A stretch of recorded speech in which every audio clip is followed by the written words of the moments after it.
Good shot. Oh my! You can celebrate Georgetown! The Georgetown Raiders are Buckland Cup champions!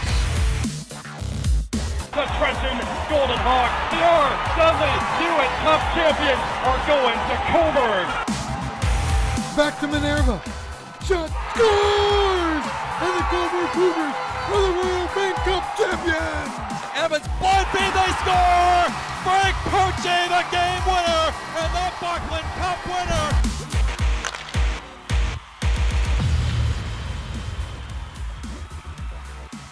Well, a #1 seed bites the dust, and it's a nationally ranked squad that had high hopes of a long playoff run this year. All the highlights are coming right up. This is the OJ Today. Welcome back, everybody. I'm Alex Bastiavansky. The first round of the playoffs have wrapped up, and later on in the show, we'll have a full preview of the matchups for the division finals. Some absolutely dynamite encounters taking place. But first, OJ highlights from round one, and East Division #1 seed Coburg was taking on 4th-seeded Wellington. Now, these are two bitter rivals, but Coburg was likely given a slight edge by most fans heading into the series by virtue of having a better record and coming in ranked 18th nationally. But in order to be the champs, first you've got to beat the champs. The Dukes are the reigning Buckland Cup titleists, and they had the Cougars on the ropes with a chance to clinch the series heading into Game 5 last weekend. OJ Highlights now brought to you by Hilton Hotels. Hilton, the official hotel of the Ontario Junior Hockey League. Okay, before we head to Game 5, we'll show you how they got there. Coburg was oh so close to evening up their series with the Dukes at 2 games apiece. The night before in Wellington, the Cougars shot out to a 3-0 lead in the first. They also were up 4-2 at one point and were absolutely dominating the contest before the wheels fell off as the Dukes scored 4 of the last 5 goals, including the winner in the last minute of play, to take a 3-1 stranglehold on the series and really deflate the Cougars in the process. Fast forward to the next night, Coburg was fighting for its playoff survival. They were up 1-0 before Wellington gets things going. Elijah Gonzalez gets one off the rebound right there. And then it's Ben Woodhouse just before the intermission right here to make it 2-1. We're going to fast forward to the third now. With the game tied at 3 apiece, Tyson Gilmore banks it in off Nicholas Favaro. And ouch, take another look at this one as it's Favaro accidentally tipping it into his own net. The Cougars knotted up, though, on the power play as it's Favaro making amends for the earlier mistake. It was 4-4. Going to OT, but Andrew Rinaldi comes through in the clutch for the Dukes as he has all season. And the Cougars, the 18th ranked team in Canada, are upset in the first round by the Dukes, and they are out. Okay, another team on the verge of going out in 5 games, Aurora, taking on the Newmarket Hurricanes. Tigers hit first. Jack Varga steals and pumps it past Mitchell Weeks, and the visitors were up 1-0. Still in the first.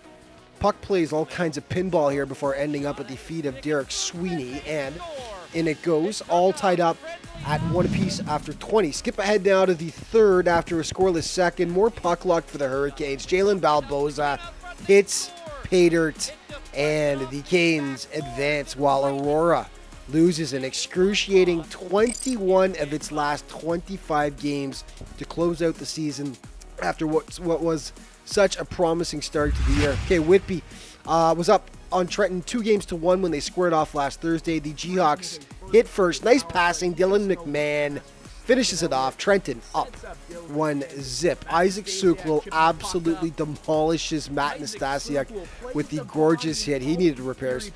Fury on the power play. Dakota Betts knotting it up at 1 apiece. Second frame.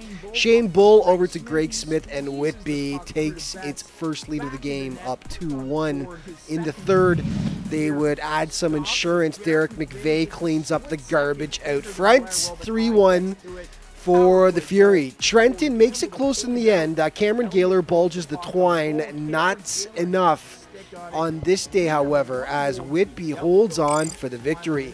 And they took a 3-1 series lead heading back to Trenton for Game 5. Okay, the Patriots were visiting the Buzzers for Game 5 last Friday. Series tied 2 apiece at that point. St. Mike's up 1-0 in the first, and then Marcelo Paracao rips the point shot home. It was 1-1. Before the break, though, Connor Beck snipes it past Mario Pescia. Buzzers retake the advantage.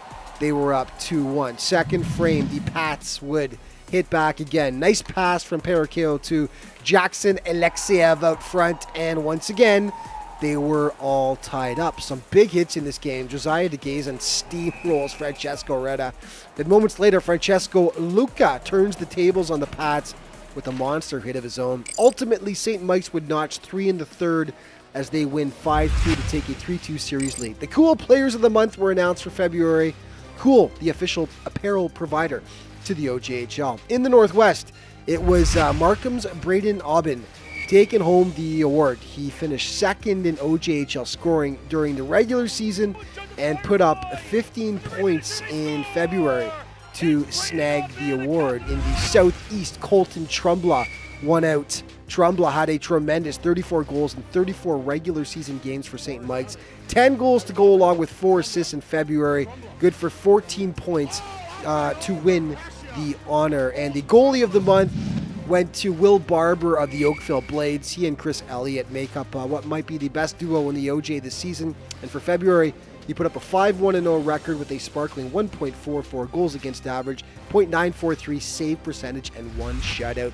OJ Trivia this week, who just won, it was announced, the 2018-19 OJHL Humanitarian of the Year Award. First correct answer to our Morocco at the OJHL.ca will win a cool prize pack.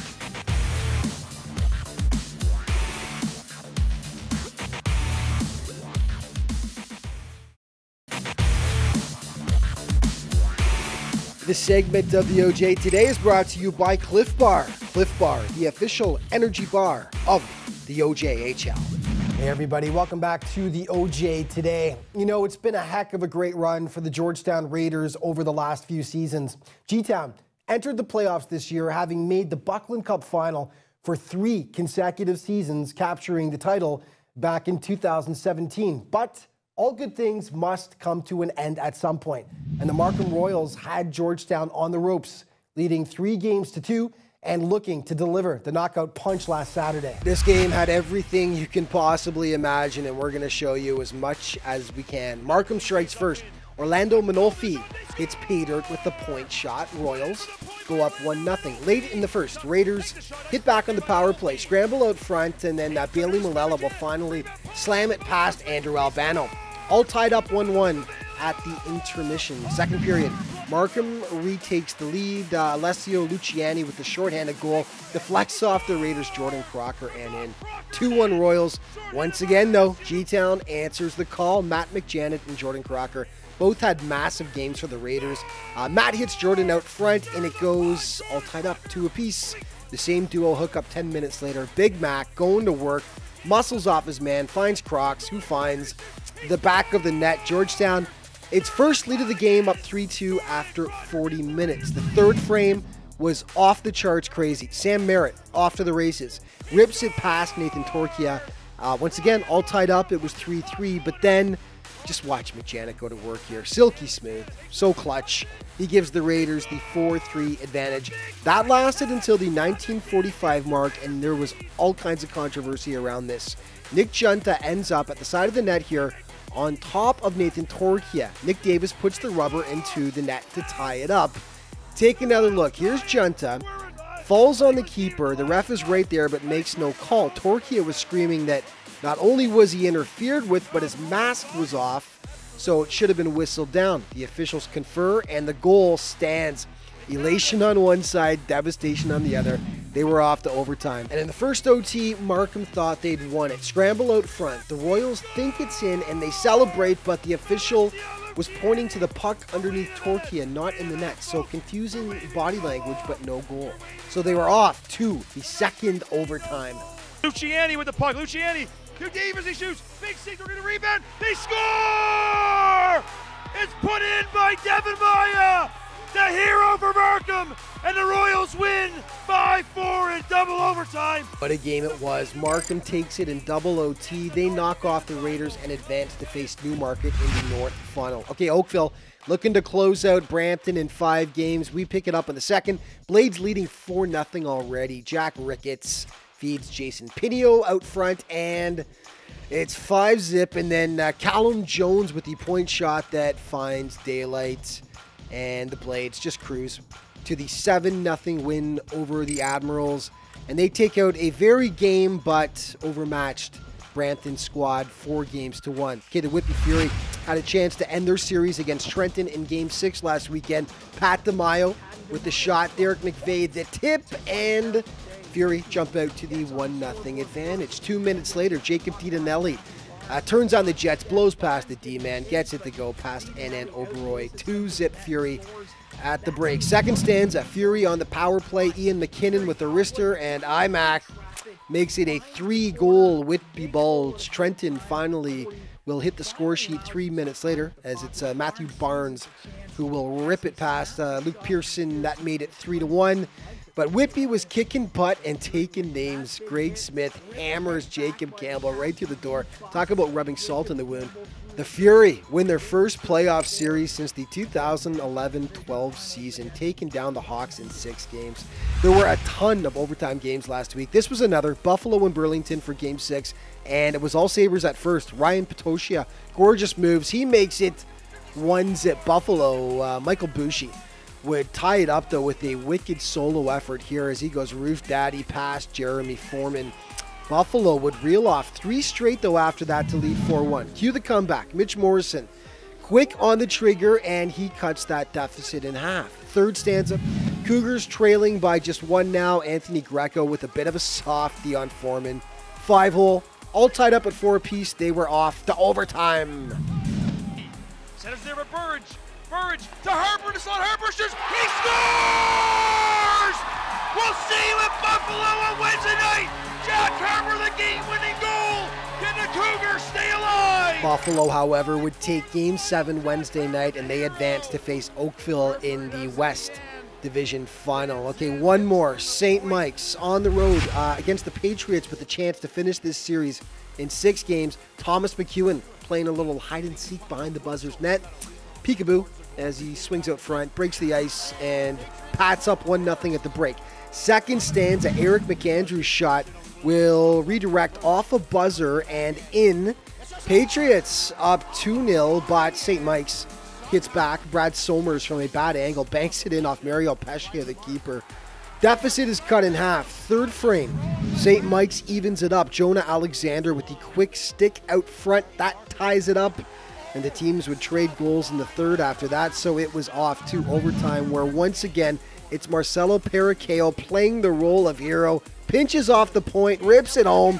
Pats win, but the Buzzers would ultimately take Game 7 Tuesday night at St. Mike's Arena. What a great series between 2 very evenly matched teams, with the Buzzers prevail, taking the series 4-3. OJ News and Notes brought to you by Warrior Hockey.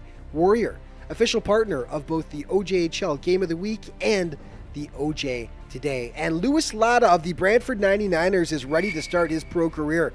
The native of Germany is heading home as he's been signed by Division II pro club ESV Kaufbeuren. Hope I said that right. Latta put up 32 points in 48 games with Brantford this year. He also played for the Sarnia Sting in the OHL. Congrats, Louis, and good luck.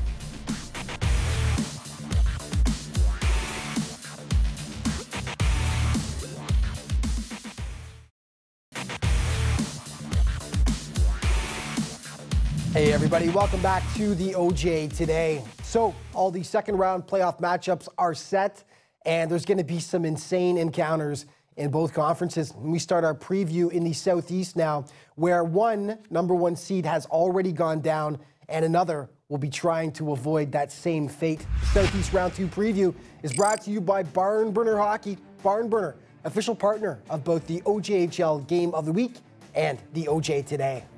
North York, St. Mike's, Whitby, and the Wellington Dukes. The Final 4 in the Southeast will no doubt be thrilling. We begin our look in the South Division, which sees number 1 North York taking on number 2 St. Mike's. Now, the Rangers had the advantage in the regular season, taking 5 of 7 encounters against the Double Blue. Although the Buzzers certainly upped their game as the season went on, and should prove to be a handful for the Rangers.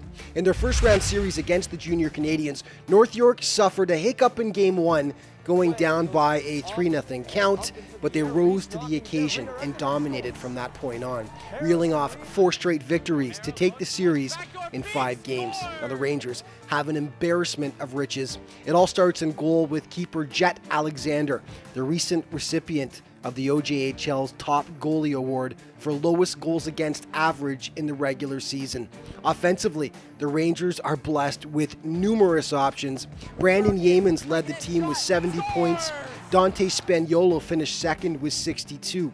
This is a veteran-laden, talented squad. It also features one of the league's top defensemen in Mercyhurst-bound Joey Maziarz. To top it off, their special teams are lights out, as North York had the second best power play and #1 penalty kill during the regular season. The Rangers were one of the most consistent teams in the OJHL this year, and at one point had a 13-game winning streak. They have several NCAA committed players, including 16-year-old Cole O'Hara, who just committed to UMass for the fall of 2020, plus major junior experience and players like Captain Graydon Gottschalk and Fedor Rudikov. The Rangers were at number 6 in the latest CJHL national rankings, and they won't be satisfied with anything but the Buckland Cup. The St. Mike's Buzzers will enter the second round much more battle-tested, as they had a grueling 7-game series against the Toronto Patriots to start the playoffs. The teams went back and forth throughout the series before the Buzzers finally managed to put away those pesky Pats 5-2 in the final game. As is always the case, St. Mike's boasts elite young talent. Colton Trumbla will head to RIT on a scholarship next fall, and he averaged a goal per game for the Buzzers this year with 34. Clarkson commit Noah Beck has been a monster on the blue line, and captain Cameron Searles led the team in regular season scoring with 62 points. One big concern for St. Mike's is special teams, as the Buzzers ranked 18th on the power play and 15th on the penalty kill. When you compare that to the efficiency of North York, it could spell trouble. St. Mike's are missing star goalie Jack Watson, who's been out with an injury, but Sebastian Labora has filled in admirably, sporting a 2.89 goals against average and .910 save percentage. We move to the East Division now, where number 3 Whitby take on number 4 Wellington. There was very little separating these squads during the regular season. Whitby finished 5 points ahead, and they split the season series 3-3. As has been mentioned many times this year, the East was incredibly tough. Both of these squads would likely have placed even higher in another division. The Whitby Fury knocked off traditional power Trenton in the opening round 4-2. The series was a war right from the start, but the Fury refused to be intimidated by the experienced Hawks and their vocal home supporters. One area that Whitby has opened eyes is with its physicality. The Fury are likely the hardest hitting team in the OJ this year, led by Isaac Suklo, Adam DeMaio, and Amadeo Mastrangeli.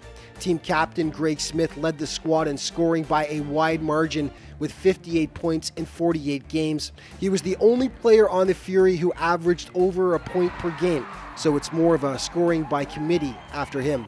That said, the squad has gotten huge contributions from Carson Gallagher, trade deadline acquisition Nick Lund, the Bull brothers Shane and Noah, and Derek McVeigh, plus Ian McKinnon, who plays on the edge and can hurt you in several different ways. In goal, Luke Pearson has been a star for Whitby.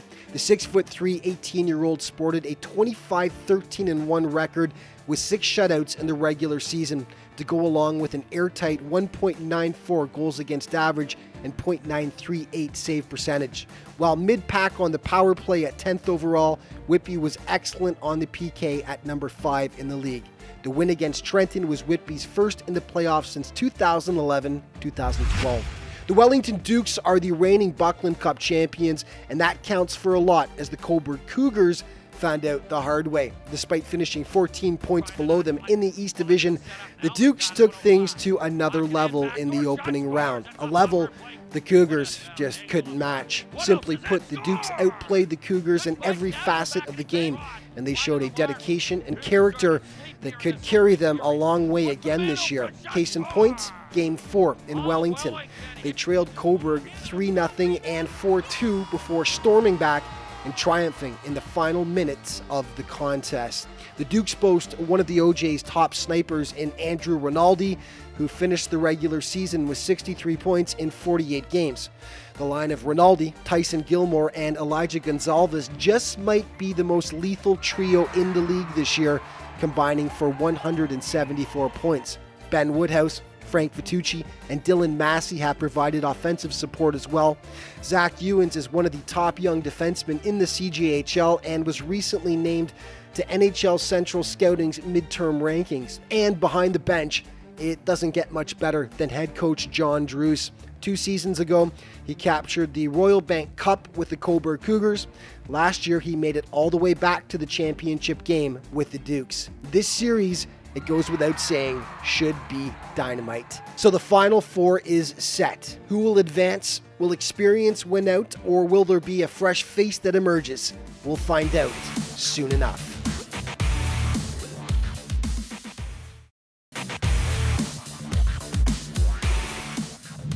Hey everybody, welcome back to the OJ Today. Well, unlike the Southeast Conference, both #1 seeds managed to stay alive in the Northwest, with Oakville and Markham advancing. Here's a look now at the matchups and what to expect in round number 2. The Northwest second round preview is brought to you by Troy Hockey Apparel. Troy, the official jersey of the OJHL.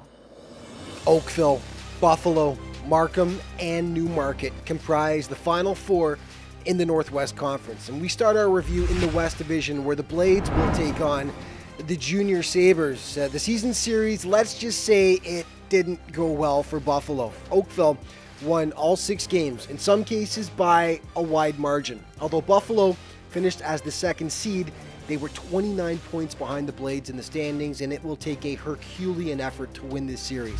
Oakville dropped 1 game in its opening series to Brampton and looked like the favorite many are pegging them to be, outscoring the Admirals 24-8 in the process. Now, Oakville, to put it mildly, was a juggernaut in the regular season. The Blades finished as the 3rd-ranked squad in all of Canada and briefly were ranked #1. So, what makes the Blades so special? Well, for one, tremendous balance. They allowed the 4th lowest goal total of any team in the OJHL and topped the league in goals scored by a huge margin. Oakville had 7 20-goal scorers, far more than any other squad. As a comparison, North York had just 4. Also, head coach Mike Tarantino runs a tight ship. The Blades are disciplined with the 2nd lowest penalty total in the league. There are just too many stars to list. Spencer Kirsten, Thomas Maya, and Kyle Lewis were the top forwards, while Garrett Pike led all OJ defensemen in scoring, averaging over a point per game. In goal, the Blades are backstopped by arguably the best duo in the league in Will Barber and Stephen Elliott. Oakville plays on the only Olympic-sized ice surface in the OJHL, and they take full advantage of it, playing a speedy game that punishes mistakes. The Blades won the Brant Snow Memorial Trophy as the league's regular season champions, and if they are beaten, it'll be a monumental upset. The Buffalo Junior Sabres had a great regular season. It's just unfortunate they have to play Oakville in the second round. The Sabres finished with 64 points, the 3rd highest total in the conference. In the opening round, they were taken to the limit by the Burlington Cougars. And with a golden opportunity to clinch in Game 6 on the road, the Sabres squandered a 4-goal lead and then lost in overtime. Fortunately, they were able to clinch back home in the deciding game. There's much to like about this squad. Adam Trudowitz is far and away their top point getter, followed by Declan McDonald. Ty Glover, the lone Canadian on the team, was recently named to NHL Central Scouting's midterm rankings and will head to Western Michigan on a scholarship. Trevor Pekka, son of former NHLer Mike, rejoined the team late in the season and is a fantastic addition. One big caution for Buffalo: stay out of the box, which hasn't been easy. The Sabres were the 4th most penalized team in the league, and the Blades have the 3rd best power play. Not a good combination. Finally, we move to the North Division, where #1 seed Markham takes on 2nd seeded Newmarket. The Royals dominated the Hurricanes in the season series. While most games were close, Markham ended up winning 5 games with a loss and a tie. And these are 2 York Region teams that don't like each other very much, so this should be another dynamite series. The Royals took on Northwest crossover winner Georgetown in the first round, and it was a back and forth affair that had absolutely everything, including big hits, big saves, and controversial goals. The Royals eventually pulling it out in dramatic fashion, taking Game 6 in overtime to clinch it. The first thing that comes to mind with this squad is offense. Markham boasts the top 2 scorers in the league in Alessio Luciani and Braden Aubin. And the scoring punch extends throughout the lineup with Devin Maye, Nick Junta, Matt Hayami, and Nick Davis all notching over 40 points. Defensively, they're not on par with Newmarket, however, who allowed 52 fewer goals, but we'll get to that shortly. What Markham does have now is a standout keeper in Andrew Albano. Acquired earlier in the season from Stouffville, Albano was rock solid against the Raiders, a big reason they were able to win Game 6 as he stood on his head, making numerous huge stops. Finally, we come to the Newmarket Hurricanes, who finished second in the North. Despite an epic opening game against the Aurora Tigers that saw the teams go to quadruple overtime, Newmarket was able to dispatch the Aurora Tigers quickly in just 5 contests, which certainly put a big smile on the face of Canes head coach Mario Cicchillo, who started the season with Aurora before moving on to Newmarket. So, what makes the Hurricanes tick? Well, not the offense. They do have weapons, but the squad scored just 145 times during the regular season, the lowest amount of any playoff team in the OJHL. Adam Trotman and Claudio De Gasperis made up the bulk of their scoring, both notching 18 goals, followed by Adamo Santino and Cole Howren. Where the Hurricanes have excelled is defensively. Newmarket allowed the 3rd lowest goal total in the OJHL this year. 18-year-old keeper Mitchell Weeks was a big reason behind that success. He's headed to the Sudbury Wolves next season and had a spectacular 1.72 goals against average, along with a .941 save percentage. Despite a 6-3 loss to Markham back on December 6th, Newmarket managed to keep the Royals' vaunted offense in check for the most part, despite dropping 5 of 7 games, as Markham never managed to score more than 3 goals in the other contests. So, will Oakville continue its dominant run this season, or will another club in the Northwest step up to deny the Blades a trip to the Buckland Cup final? We'll know the answer to that question over the next couple of weeks. And we are all out of time for today, but just remember to keep up to date with the league all throughout the playoffs. You can always head to ojhl.ca, and of course, all of your social media options right there for you to explore as well. Thank you so much for watching. We'll see you next week.